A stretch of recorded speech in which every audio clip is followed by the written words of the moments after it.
उरण रायगड. पालघर जिल्ह्यातल्या डहाणू नगर परिषदेच्या निवडणुकीत आज मतदान केंद्राबाहेर राडा झाला.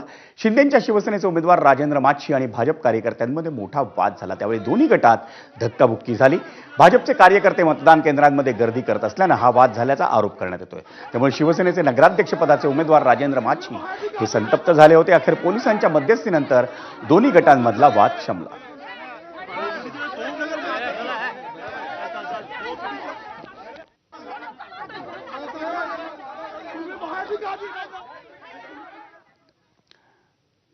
स्थानिक स्वराज्य संस्थांच्या निवडणुकीच्या पार्श्वभूमीवर बदलापूर पोलीस ठाण्याबाहेर भाजप आणि शिंदेंच्या शिवसेनेत तुफान राडा झाल्याचं पाहायला मिळालं. भाजप उमेदवार रमेश सोळसे यांच्या मुलाला मारहाण झाल्यामुळे दोन गटांमधला वाद चिघळल्याची माहिती आहे. पोलिसांनी घटनास्थळी लाठीचार्ज करून गर्दी पांगवली.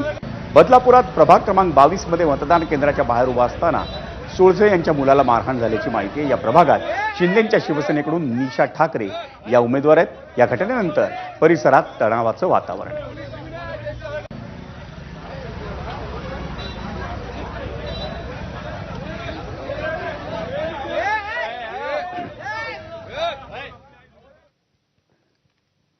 मंडळी, राज्यभरात नगर परिषद आणि नगरपंचायतींच्या निवडणुकांच्या निमित्तानं